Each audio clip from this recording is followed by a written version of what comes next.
What's going on, everyone? Welcome back to another video. Today we're doing a long-term review on the 2018 Kodiak 450.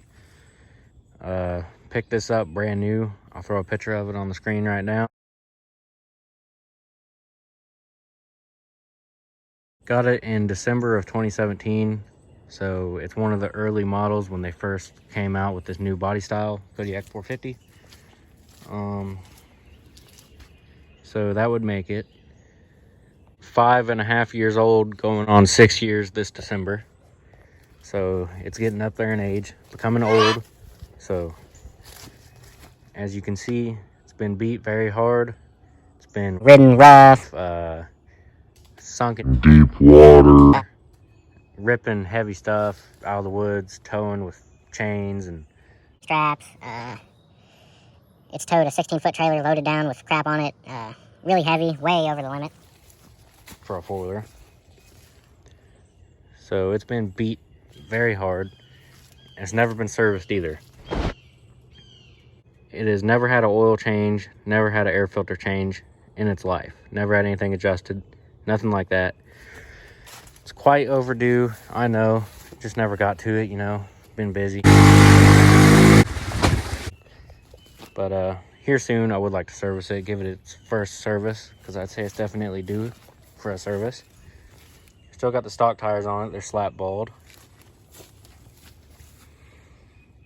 Racks are all bent, plastics are all bruised up, and floorboards all ripped up. Seat got a little tear right there. Light busted out.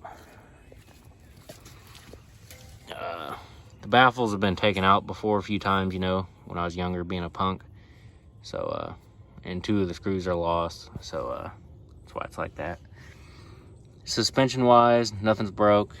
One CV axle had a stick, bust a boot. Had to replace that CV axle. That was that. But other than that CV axle, it's had 0 issues since it was brand new. Well, this screen right here had to be replaced. It got water in it, so they replaced the screen under warranty. And then went to the Broad River mud bog once and got dry mud caked up in the radiator and all that, so had to replace that because it was overheating. But you know, that was just from abuse.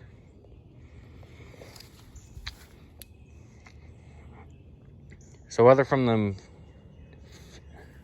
than them few little issues that have happened on it, screen covered under warranty, back CV axle, radiator, cooling system, all that from being caked in mud being replaced.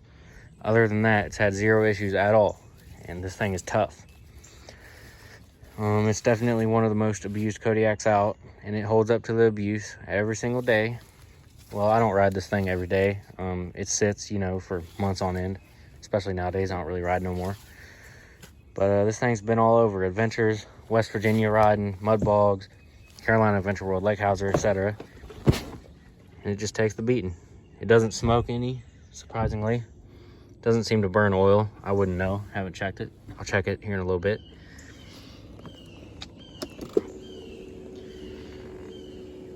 It had a weird issue because this is a brand new screen, and I put like a few hundred miles on the new screen, and it's had a weird issue where it reset itself back to 0. So obviously it doesn't have 18 miles on it in this condition. So I don't know what's up with that. So I just wrote miles not accurate just now, just so you know. I know. But if I had to guess, it probably has around 2,500 miles on it, somewhere in there. Headlights don't work. Got one of the headlights ripped out. I don't know what's wrong with them, but I would like to put some soon, fix it up. New set of tires, new set of LED pods, oil change, air filter change. Paint the wheels, maybe paint the racks. Just do a few things that are needed, you know, fix it up a little bit. I definitely recommend it to beginner riders or experienced riders that just don't need a ton of power. It's got, you know, good power for a 450, but of course it's no 700 or 1,000, something like that. Top speed, which I'll throw a clip in the video, it's about 52 miles an hour, so not bad for a 450. Handling is really good. It's, you know, wide, handles real good. One thing that sucks about it being so wide though is if you're spinning in mud, these tires will, sticking out like that, they'll kick mud all over you or your passenger when you're riding it. So that's kind of annoying about it. But it handles really good, and you know, it's peppy, got nice power for its size. Done a few sets of brakes on the front, but the back brake is supposed to last a lifetime. I've never had an issue with the back brakes, never had to replace those. They're supposed to last forever, Yamaha says. Fuel mileage is pretty good. I haven't, you know, tested it in so long. I really couldn't tell you how many miles you get out of a tank, but it's pretty good, not bad. The screen system right here, pretty sweet, nice display. 4-wheel drive button, works great, no issues.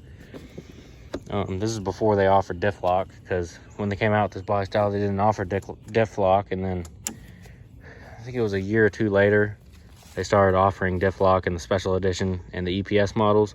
So that's nice, you can get that now, but I haven't really needed it.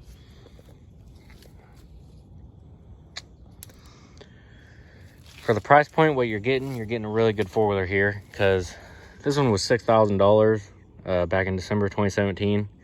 They're not that much more nowadays. I think inflation, they might be like $1,000 more than they was, or like 900 bucks, something like that. So I don't think they've gone up that much. I'd have to check for sure. But you compare it to like some other four-wheelers of its, you know, same class, they're up, you know, closer to 10,000. So it's a good buy for the money, price point.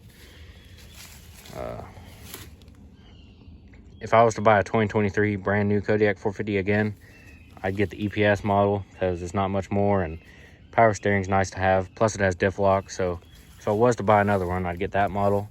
But this model right here does just fine. No belt issues on it.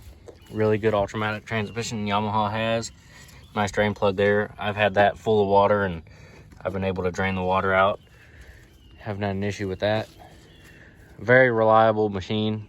Yamaha quality, pretty good. I'd say it's as close to a Honda as you're going to get for reliability. So if you're hard on your machines, you definitely want to get a Yamaha or a Honda. We'll go ahead and check the oil. It hasn't been checked in a year or two.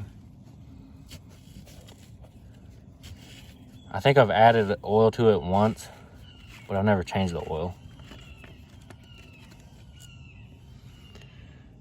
So that's original oil right there, if it'll focus. It's black, but it's not bad. Surprised it still has oil in it.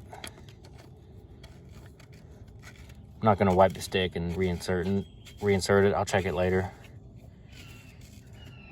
I'll get the oil change kit. Let's put this back on. Looks like there's no coolant in it. I don't know if that's an issue or not. It could have just, you know, dried up from, you know, running it hard. I might need to add some. It doesn't overheat or anything. The way they look, the front end, of course, this one's not as pretty. It's all beat up. But that's a sexy front end on a four-wheeler. One of the best looking four-wheelers. Go ahead and check the air filter. I did replace the starter solenoid, but not because it went bad. I had another Kodiak that I was selling. And it had a bad solenoid, so I borrowed the one off of this four-wheeler just to get it sold because the guy was coming. So this is an aftermarket solenoid, but not because it needed it, because I had to borrow it for another bike.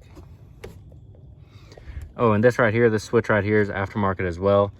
Not because it went bad, but because I think from flipping this thing over, I smashed the switches on it.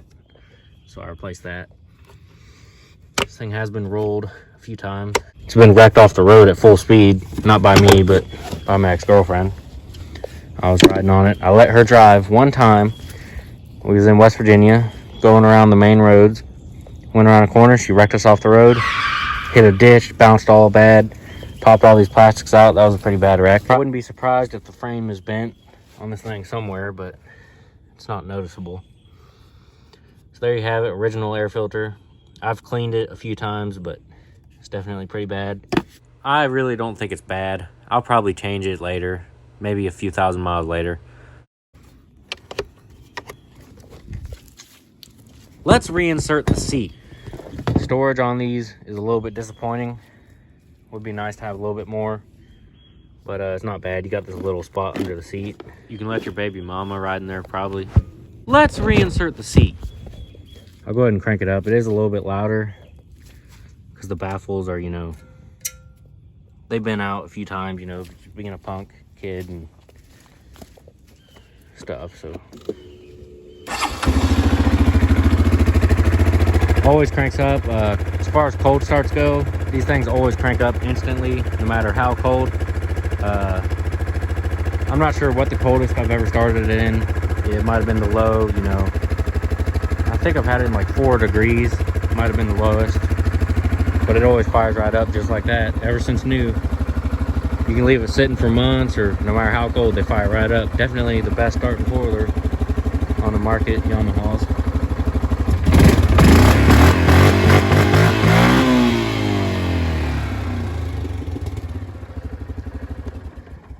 She runs pretty healthy for how abused it is. I haven't had the chance to buy real gas, so I've been running mixed weed eater, you know, 2-cycle gas mix in it. Hasn't caused no problems. I don't know if you're supposed to do that, but it's just what I've had laying around, put in it. It might lubricate some things and help it, or it might be bad, I don't know.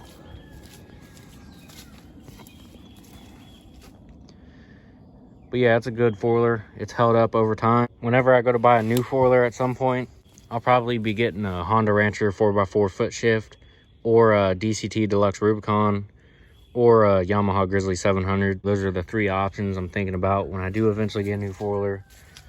Not sure when that'll be, but it'll be at some point. Leaning towards the Grizzly just for the extra power, and I know it should be a pretty solid machine.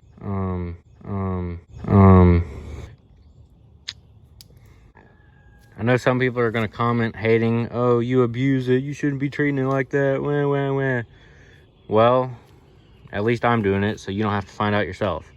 I'm not one of these crazy old men that, you know, baby the damn thing and then tell you how great it is. Can't go, but I'm not one of these crazy kids that do these YouTube videos where they destroy the damn thing and then tell you what a piece of garbage it is, because it won't go straight up a hill or fly, you know, straight up a mountain or something. I'll tell you how it is, real world abuse testing, and that's what this is. Abused unit, no maintenance ever, and as you can see, it's held up and it's reliable. Still a great machine, probably gonna last a long time yet. Final verdict, it is absolutely and utterly a great machine, fantastic for the family or for yourself to ride. Very good on trails, very good on roads, just an all-around solid unit at a great price. So if you're in the market, go pick one up. Thank you for watching. Anyways, thank you for watching. Hope I covered everything. Drop a like, subscribe, comment down below, and I'll see you in the next one.